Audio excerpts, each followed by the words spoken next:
At my mother's 80th birthday dinner, my new stepdaughter raised her glass and called me Dad's retirement plan. When I asked her to apologize, my husband laughed and said, "She's not your daughter, Evie. Don't correct her." That was the moment something inside me went very still. Not broken, not angry exactly, still. We were sitting in a private room at the Oakwood Chop House in Carmel, Indiana. I had spent 3 weeks arranging that dinner for my mother, Linda. I called twice to make sure the entrance was easy for her walker, asked for a chair with firm support, and brought a small cushion from home because her new knee still stiffened if she sat too long. The restaurant had soft yellow lighting, dark wood walls, and white tablecloths that made everybody sit a little straighter. My sister Carol had brought a bouquet of pink roses. My son Daniel had driven over from Fisher's after work, still wearing the clean navy polo he kept in his truck for family events. It should have been a good night. Grant's daughter Madison arrived 40 minutes late. She swept into the room wearing a cream-colored coat I had helped pay for at Christmas, and carrying a handbag that cost more than my first washing machine. She kissed her father on the cheek, gave my mother a quick little wave, and said, "Sorry, parking was insane." Parking was not insane. The lot had been half empty when she walked in. But I said nothing. I was trying very hard in those days to be what people called a good stepmother. Madison was 21, a junior at Northgate University, and according to Grant, she had struggled after her parents' divorce. I told myself patience was part of blending a family. So I paid for things. At first, it was small, a phone bill, a dental copay, a few $100s for textbooks. Then came tuition installments, sorority dues, car insurance, the Jeep payment, and a monthly allowance Grant said would help Madison focus on school. "You're giving her a real chance," he used to tell me. I liked hearing that. After 12 years as a widow, it felt good to believe I was building something again. Dinner went smoothly for maybe 20 minutes. My mother told a story about getting pulled over in 1968 while driving my father's Plymouth without a license. Daniel teased her about being a criminal. Even Grant laughed. Then Daniel asked Madison how her business classes were going. Madison glanced up from her phone. "They're fine. College is pretty easy when Dad marries a woman who loves spreadsheets and automatic payments." Daniel stopped smiling. Carol lowered her water glass slowly.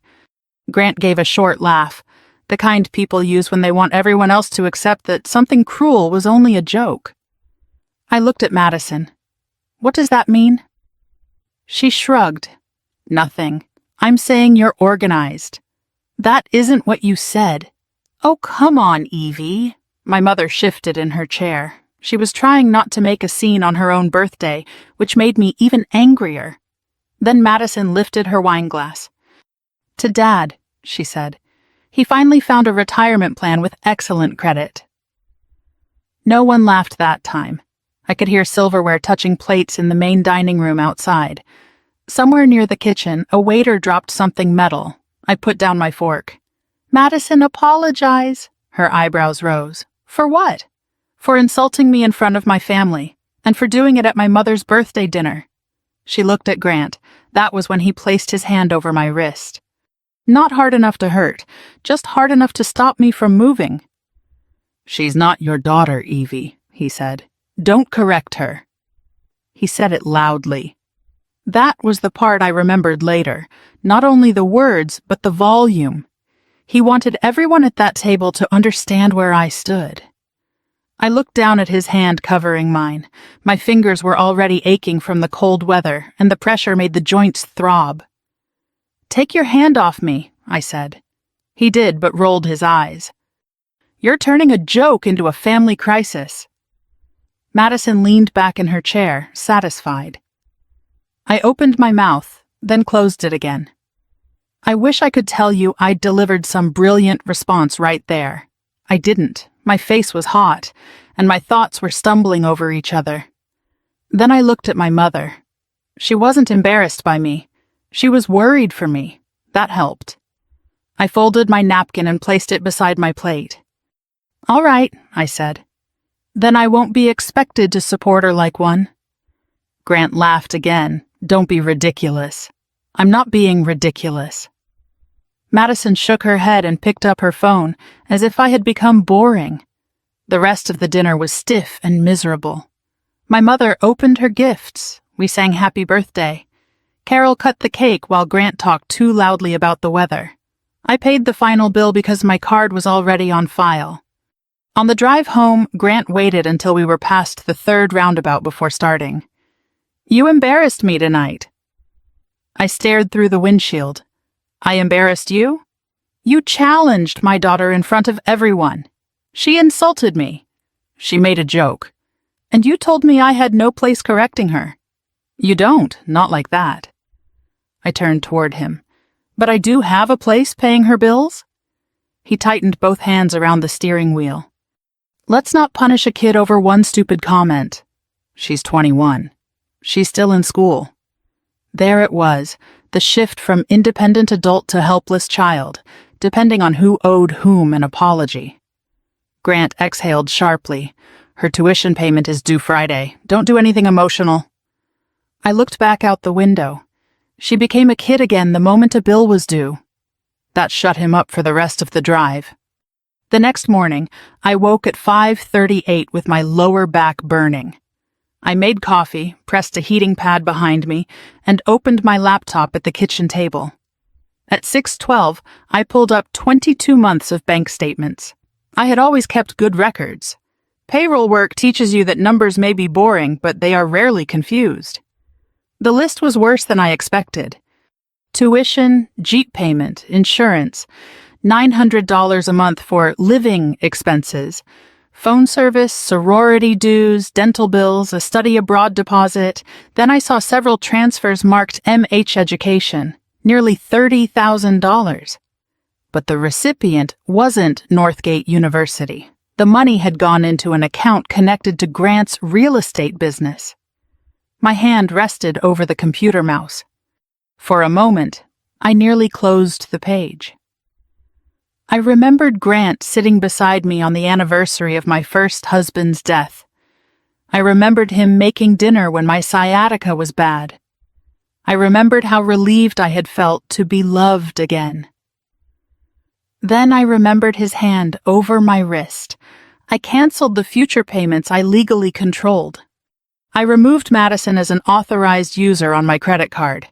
I stopped the allowance. I ended the automatic Jeep payment. I redirected my consulting income into an account Grant could not access. I did not take her car. I did not call the school.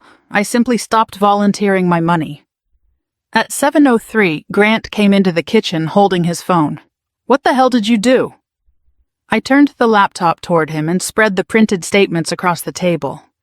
"I followed your boundary," I said. "She isn't my daughter. You're her father." His anger lasted about 5 seconds. Then his eyes landed on the transfers. The color left his face. I tapped the page with one finger. "Why did nearly $30,000 marked for Madison's education go into your business account?" Grant reached across the table and tried to grab the statements. I pulled them back. And that was when I knew the insult at dinner was no longer the biggest problem in my marriage. Grant's hand stopped halfway across the table. For a second, neither of us moved. Then he sat back and gave me the expression I had seen him use with nervous clients, the calm, slightly disappointed look of a man explaining something obvious to someone who had failed to understand. "That is not my business account," he said. I turned the statement around and pointed to the name.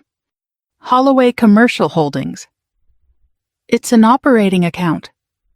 "For your business." "It's more complicated than that." Of course it was. According to Grant, anything involving his money was complicated. Anything involving mine was family. He pulled out the chair across from me and lowered his voice. I moved the tuition money into an education reserve so I could manage the deadlines. "Then show me the reserve." "I don't have access to everything from my phone." "You have your laptop upstairs." His jaw tightened. "Evie, I am not going to be interrogated in my own kitchen. It's my kitchen, too." That landed harder than I intended. His eyes flicked toward the cabinets, the hardwood floor, the breakfast nook I had renovated 6 years before meeting him. The house had belonged to me long before Grant did. He stood. "You're making a serious mistake." "No," I said. "I'm finally reading the statements." He left without breakfast. At 10:17 that morning, Madison called. I was in my office reconciling payroll for a dental practice when her name appeared on my phone. I almost let it go to voicemail. Then I answered. "My card isn't working." No hello, no question about my mother, just the card. "I know." There was a pause. "What do you mean, you know?" "I removed you as an authorized user." "Why?" I leaned back in my chair and felt the familiar pinch run down my right leg. "Because your father made it clear I'm not your parent." "That has nothing to do with my card." "It has everything to do with my card." She lowered her voice, probably because she was standing near other people. "I'm at Cedar Grove Outlet. I already bought lunch, and now I can't pay for the clothes." "Then don't buy them." "You can't just do this without warning." "I warned you last night." "You were being dramatic, and now I'm being clear." She hung up on me.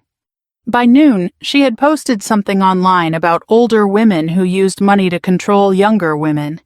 She did not mention my name, but she did not need to. Grant's sister, Denise, called 20 minutes later. "I just saw Madison's post. What is going on?" "I stopped paying some of her expenses." Denise made a shocked sound. "Evie, you can't pretend to be family and then abandon a child because she hurt your feelings." "She is 21. She is still in college." "She has a father and a mother." "You know Marlene can't afford tuition. Then Grant will have to." The silence on the other end told me Denise knew something I did not. "Grant has had a rough year," she said carefully.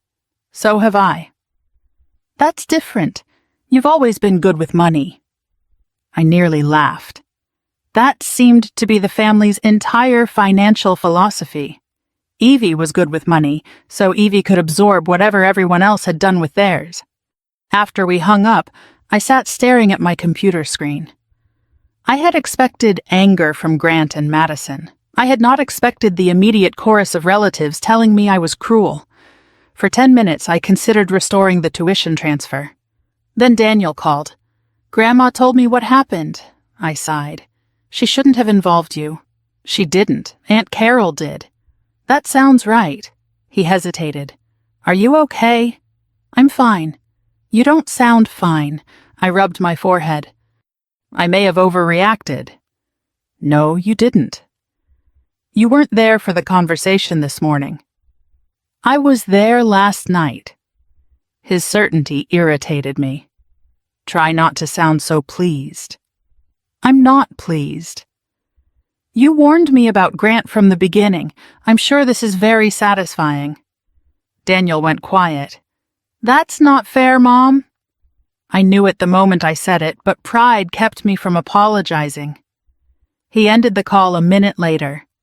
By 3 o'clock, I had managed to hurt the one person who was actually trying to help me.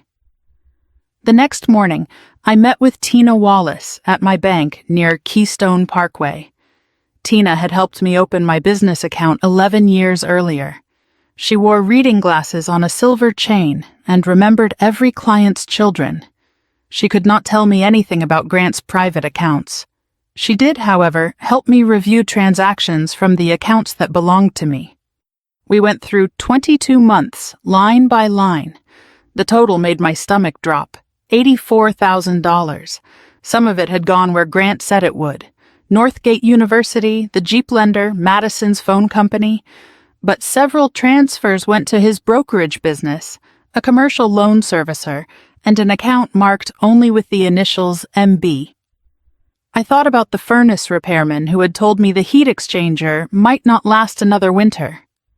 Grant had said we should wait. Madison's education came first. I thought about the physical therapy sessions I canceled because the copay felt wasteful. Madison's education came first. I thought about Grant's new Lexus parked in our garage. Tina closed the folder gently. You need an attorney. That afternoon, Grant discovered the premium cable package had been canceled. He marched into the kitchen holding the remote. Did you do this too? Yes. I was watching that. You can watch basic cable. This is childish. 2 days later, I stood behind him at Market District while he argued with a cashier because an 87-cent digital coupon would not load. The cashier looked exhausted. Grant kept tapping his phone. It says it's valid. Grant, I said, let it go. It's the principle. Outside, I looked at him over the grocery cart. You never checked prices when the money came from my account. That's not the same thing. No, I said. Apparently it was easier. That evening, Madison came to the house with a friend waiting in the driveway. I need the Jeep keys. I don't have them. You stopped the payments. The Jeep is titled to your father. She turned toward Grant. He was standing near the hallway, pretending to read an email. Dad? He cleared his throat. The vehicle may need to be returned temporarily. Madison stared at him. You said Evie had enough money to cover everything until graduation. The room went still. Grant's face hardened. Go wait in the car. No, you said she agreed. I looked at Madison. I agreed to help based on what I was told. You chose to pay, she shot back. Yes, I said. And now I'm choosing to stop. She left angry, but not before looking at her father in a way she never had before. That night, Grant sent me 6 text messages from the guest room. You are destroying this family. You are humiliating Madison. You have no idea what my business requires. I finally typed back, you stole from me, lied to your daughter, and used my dead husband's money to impress people. The next morning, attorney Nathan Kim read the message and shook his head. Do not argue with him in writing again. He deserved worse. I'm sure he did. But every angry sentence can be printed without the 10 lies that came before it. Nathan helped me freeze my credit and review my financial records. That was when we found the request to add Grant as a joint owner to one of my investment accounts. The company had rejected it because the signature did not match. Nathan placed the form beside an older document I had actually signed. The good news is no money moved, he said. Then he pointed to a handwritten note at the bottom.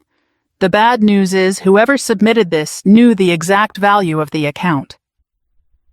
Only 2 people had seen that statement. Me and my husband. I drove home from Nathan's office with the radio off. Normally I liked having something on in the car. Old country music, local news, even commercials gave my mind something else to hold on to. That afternoon, I wanted silence. The rejected investment form sat inside a manila folder on the passenger seat. Someone had tried to add Grant to one of my investment accounts. The request had failed because the signature didn't match. No money had been taken. Nathan reminded me that didn't automatically prove Grant had personally signed anything. Someone from his office could have submitted it. It might eventually become a criminal matter, or it might never be possible to prove exactly who filled out the paperwork. But one thing was already certain. Someone close enough to my life knew the exact balance of that account. I pulled into my driveway and sat there for several minutes without getting out. At 58 years old, I had spent my entire career helping small businesses avoid payroll mistakes. I caught missing decimal points. I noticed duplicate invoices. I could usually tell when a number didn't belong. Yet somehow I had missed the biggest fraud in my own life. That hurt more than losing the money. The next few days settled into a miserable routine. Grant stayed in the guest room. We spoke only when absolutely necessary. He became strangely polite, not warm. Not apologetic, polite. He'd ask if I wanted coffee. He'd tell me dinner was in the refrigerator. He even folded the towels one evening. 2 weeks earlier, I probably would have thought those were signs he wanted to fix our marriage. Now they felt like negotiations. Every kindness came with invisible paperwork attached. Meanwhile, my body was beginning to protest. Hours spent reviewing statements made my lower back scream. My hands stiffened from sorting documents into folders. Some nights, I slept only 3 or 4 hours. One Thursday evening, I carried a bottle of laundry detergent downstairs. Halfway down, my sciatica caught me. The bottle slipped. Blue detergent spread across the basement floor. I stared at it. Then I slowly sat down on the bottom step and cried. Not because of the detergent, not even because of the money. I cried because I kept asking myself the same question. How could I have been this stupid? I hated that question. It echoed around my head for nearly 20 minutes. Finally, I reached for my phone. It was 1:47 in the morning. I called Carol. She answered on the third ring. Evie? I'm sorry. What's wrong? I tried to laugh. Instead, I started crying again. Tell me the truth. About what? Did everyone see what Grant was except me? Carol didn't answer right away. When she finally spoke, her voice was gentle. No. It feels like they did. No. Then why didn't I? Because he wasn't pretending all the time. I frowned. What? He really was kind to you sometimes. That surprised me. Carol continued. People like Grant aren't monsters every minute of every day. If they were, nobody would stay. I wiped my face. You aren't foolish because someone lied to you. I feel foolish. I know. She let the silence settle. Then she added something I'll never forget. Being lonely after losing Paul wasn't a character flaw. That sentence stayed with me. Grant started telling a different story. Not to me, to everyone else. A week later, one of our neighbors stopped me while I was getting the mail. How are you feeling? I'm fine. You've just seemed overwhelmed lately. I looked at him. What makes you say that? He shifted uncomfortably. Grant mentioned you've been under a lot of stress. That was all he said. But I heard the rest. Later that afternoon, another acquaintance casually asked whether I planned to slow down at work. The following day, a client emailed to make sure I wasn't retiring. Little comments, small questions.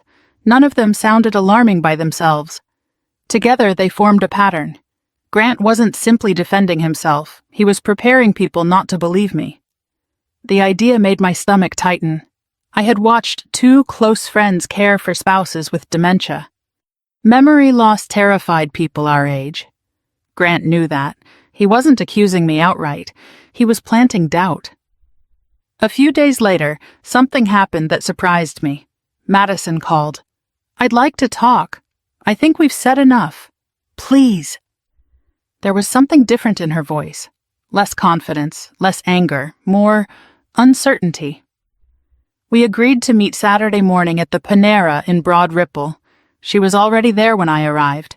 No makeup, hair pulled into a loose ponytail. An old Northgate University sweatshirt instead of designer clothes. She looked tired, very tired.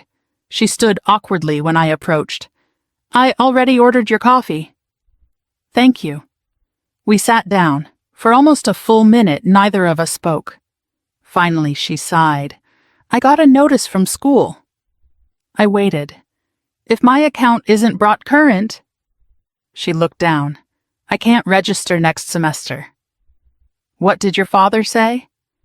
I've called him 12 times. 12? He says he's working on financing. And? I saw pictures online. She swallowed. He was at some networking reception. Not meeting lenders, not fixing tuition, networking. The realization had finally reached her. I took a careful sip of coffee. I'm sorry. She looked surprised. You are? I don't want your education destroyed. But you still won't pay. No, she nodded slowly. I figured. Another long silence. Then she reached into her backpack. I need to show you something. She placed several printed emails on the table. They're from Dad. I picked up the first page. My heart began beating faster. One message discussed my consulting business, another referred to my Carmel house. Then I found the sentence that made my stomach turn. Once Evie signs the updated estate plan, we won't have to keep asking permission. I stared at it. What estate plan? Madison frowned. I thought you'd already agreed. I've never seen this. She blinked. What? I turned the pages toward her. This draft leaves Grant with broad control over my business if I die first. Her face lost color. He told me. What? He said you wanted everything to stay in the family. It is in the family. I pointed to the trust documents Nathan had copied for me. This house belongs to the Mercer Family Trust. She looked genuinely confused. I know, she leaned back. I thought Daniel was already taken care of. I shook my head. Grant told you that? She nodded. And he said I wouldn't need student loans because you wanted to help me. I looked out the window. Cars rolled through Broad Ripple as though nothing in the world had changed. Finally, I asked quietly, "Why are you showing me this?" She hesitated. "Because yesterday—" She stopped. "What happened yesterday?" "He asked me to sign something." "What?" "A statement saying you always knew where the money went." The words landed between us. "You didn't sign it?" "No." "Why not?" She looked embarrassed. "Because—" She took a shaky breath. "He wouldn't answer my calls until he needed something." For the first time since I'd met Madison, I saw not an entitled young woman, but a daughter realizing she had been useful before she had been loved. I felt sorry for her. That didn't erase what she'd done. "You charged things to my credit card." "I know." "You insulted me." "I know." "You treated kindness like it was automatic." She nodded. "I did." I folded the emails carefully. "I appreciate you bringing these." She looked hopeful. "Does that mean you're not mad anymore?" I met her eyes. "I'm still very angry." Her shoulders dropped. "But," I continued, "I'm willing to believe you can become someone different." She nodded once. "I'd like that." Before we left, I said one more thing. "You'll still need to repay the personal charges you made." I figured. "No arguments?" A tiny smile appeared. "I was going to argue." "What changed?" She looked at the coffee cup in her hands. "I think I'm done believing everything Dad says." That wasn't forgiveness. It wasn't redemption. It was simply the first honest sentence she'd spoken to me. 2 days later, Nathan called. "I've spoken with Marlene Brooks, Grant's ex-wife." "She kept everything," Nathan said. "Everything?" "Emails, financial records, divorce filings." "What did she say?" "She said Grant did almost exactly the same thing during their marriage." I closed my eyes. Nathan continued. "She also confirmed something else."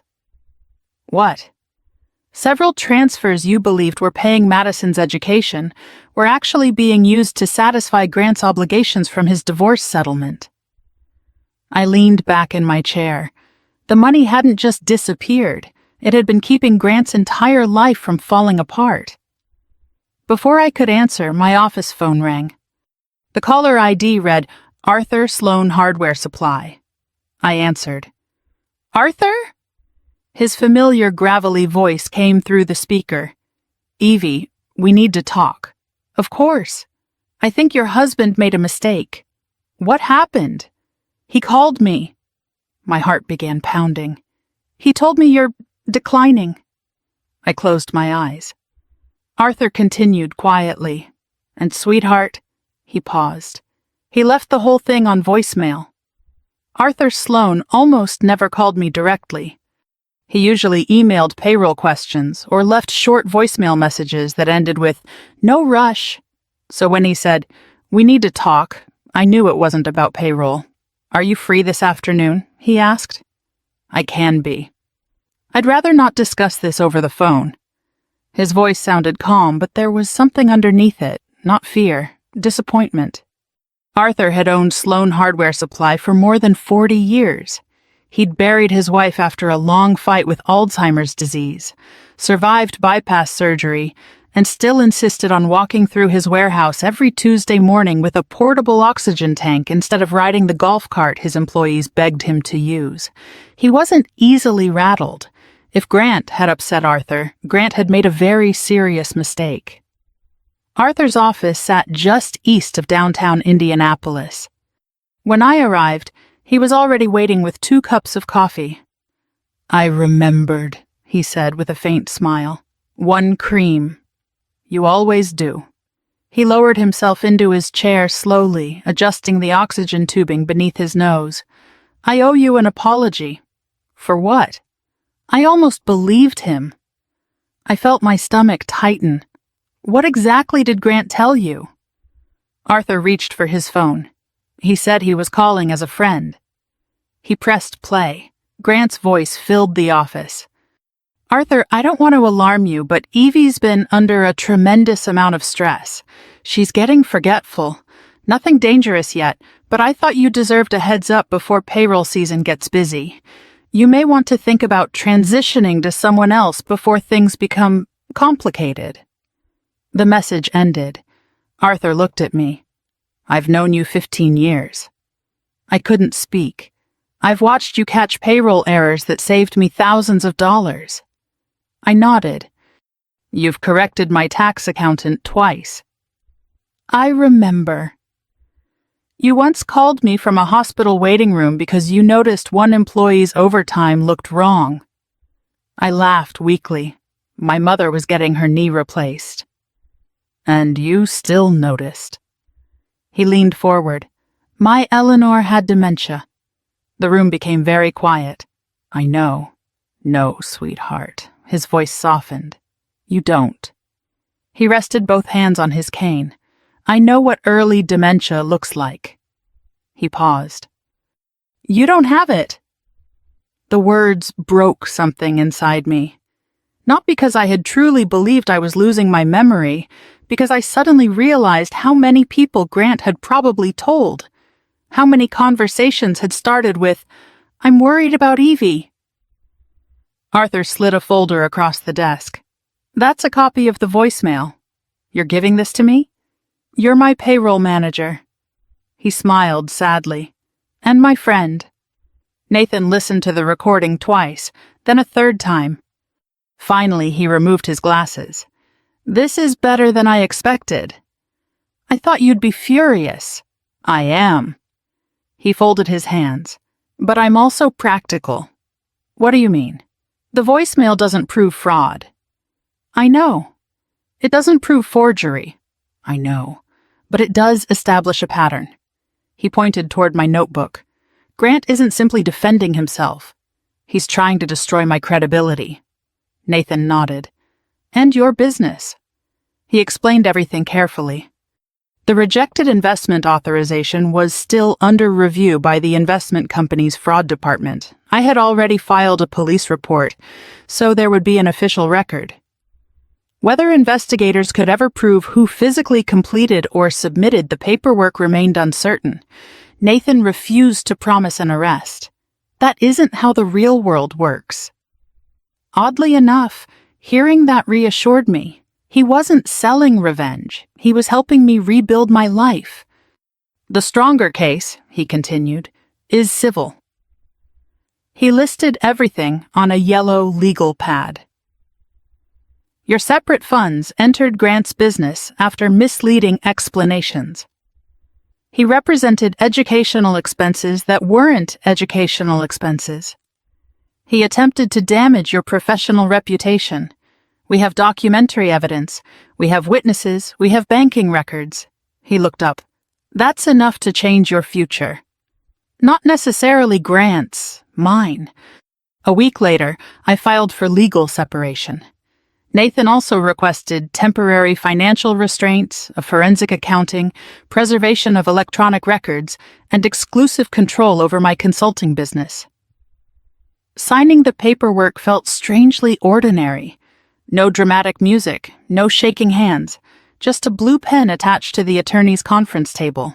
22 months of marriage reduced to several signatures.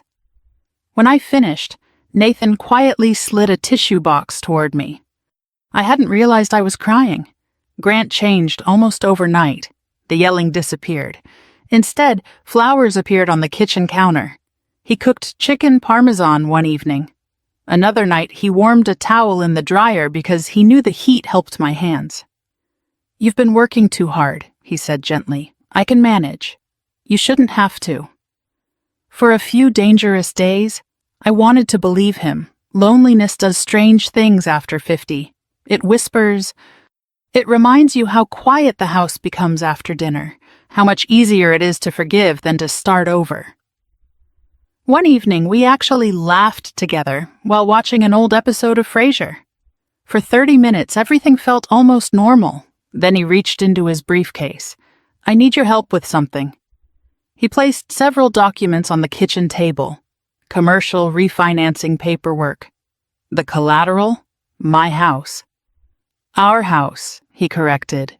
"No. Evie, my house. It'll only be temporary." "How temporary?" "Until this development closes." I looked at the projected loan amount. It would pay off business debt. It would also cover Madison's overdue tuition. "You planned this?" "What?" "The dinner. The apology.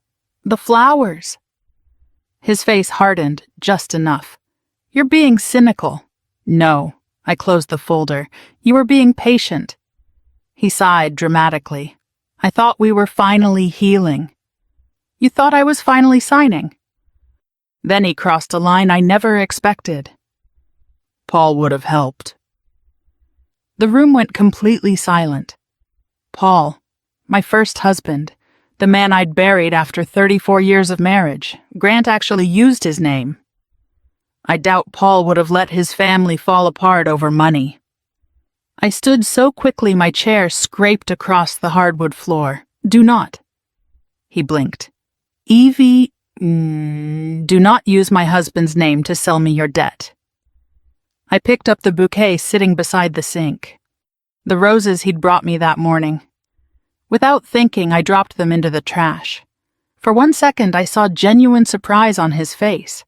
Not because I'd thrown away flowers, because I'd stopped playing the role he'd written for me. That night, Daniel came over.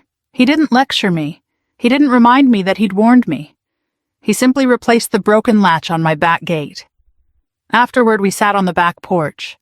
"I owe you an apology," I said. "You don't." "I do," he smiled. "I wasn't happy to be right." "I know." I was scared. I looked at him. "Of what?" "That someone would hurt you." I stared into the backyard. I kept thinking everyone must believe I'm an idiot. Daniel shook his head. "No." "Then what?" "I think they believe exactly what I believe." "And what's that?" He looked at me for a long moment. "You missed being loved." I covered my eyes. He reached over and squeezed my shoulder. "That isn't the same thing as being stupid." 3 days later, Nathan called again. "The Central Indiana Business Leadership Award luncheon is next Friday." I remembered. Grant had been talking about it for months. "He still expects you to attend." "I know." He also told the organizers you've had a stressful few weeks, but you're eager to support him publicly. I laughed. It wasn't a happy laugh. He wants me standing beside him. He wants your credibility standing beside him. Nathan paused. "I have an idea." We met that afternoon. His advice surprised me. "You're not going there to destroy him." "I'm not?" "No." He leaned across his desk. "You're going there to stop protecting him." There was a difference, a very important one. The following Tuesday morning, my doorbell rang.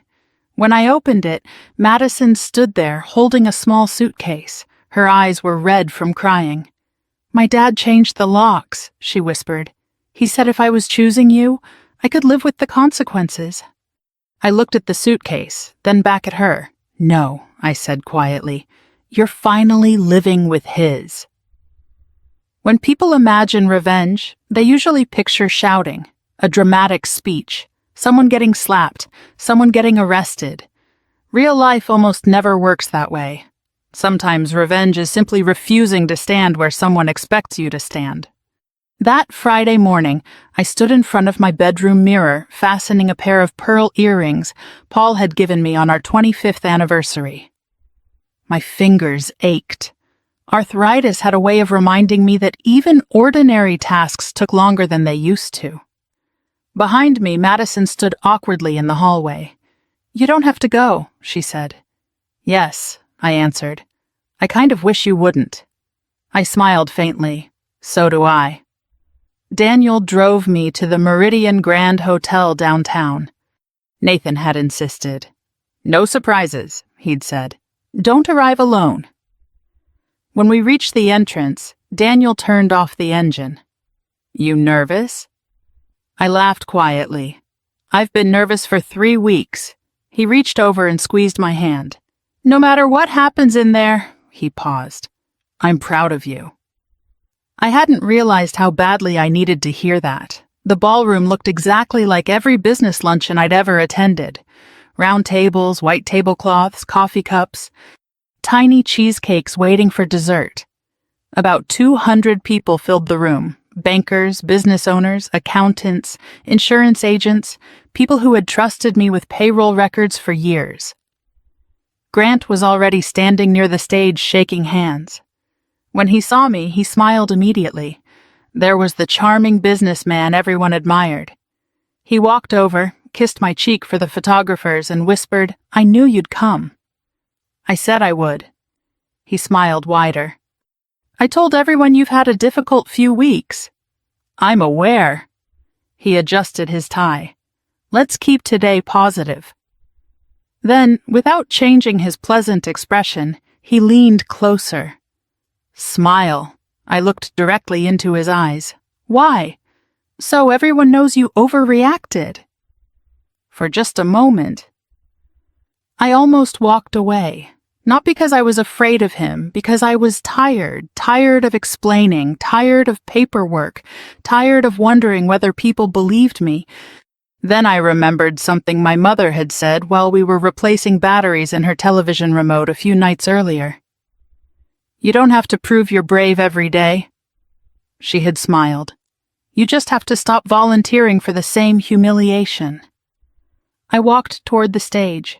The program began exactly on schedule. Announcements, sponsors, scholarships, community awards. Finally, the master of ceremonies smiled toward me. "Mrs. Holloway has kindly agreed to introduce this year's Business Leadership Award recipient." Applause. I walked to the podium. For a second, I looked across the room. I recognized dozens of faces. People I'd worked beside for years, people who trusted me with payroll taxes, retirement deductions, and employee records. Then I began. Marriage has an interesting way of blending reputations. The room became quiet. For nearly 2 years, many people assumed that because I stood beside my husband, I approved of every business decision he made. I paused. I've realized that's no longer true. No one moved. I continued calmly. My husband publicly informed me that I had no parental role in helping raise his adult daughter. Grant shifted in his chair. I accepted that boundary. I stopped voluntarily paying expenses that belonged to her parents. Several people exchanged confused glances. Afterward, I learned that money I believed was supporting educational expenses had also been directed elsewhere. Grant stood. "Evie," I raised one hand. "I'm almost finished." The room was so quiet I could hear silverware touching china somewhere near the back. I also discovered an unauthorized request involving one of my investment accounts. I chose every word carefully. "The matter has been reported and remains under review." I did not accuse him of forgery. Nathan had been very clear. Facts. Only facts. I've also filed for legal separation and requested a forensic accounting. Grant reached the stage. That's enough. I looked at him. No. Then I said the sentence I'd practiced all week. I came today because my presence has been used as proof that everything in our marriage and our finances is perfectly normal. I looked around the ballroom. It isn't. I stepped away from the microphone.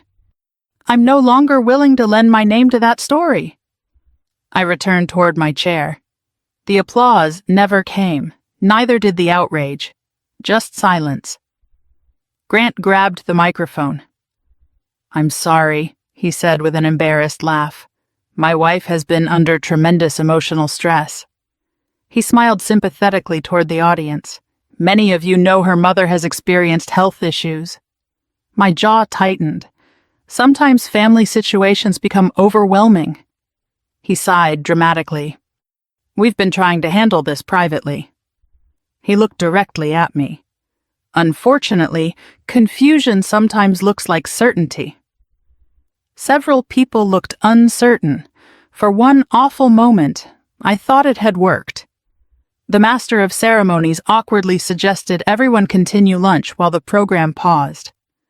Grant walked back toward me. I told you, he smiled. You've embarrassed yourself. Then a chair scraped across the ballroom. Arthur Sloan slowly stood. The room recognized him immediately. Everyone in local business knew Arthur. He didn't hurry, didn't raise his voice, didn't ask for the microphone. He simply held up his cell phone. I received a voicemail Tuesday morning. Grant froze. Arthur looked around the room. My late wife spent 7 years living with Alzheimer's disease. His voice remained calm.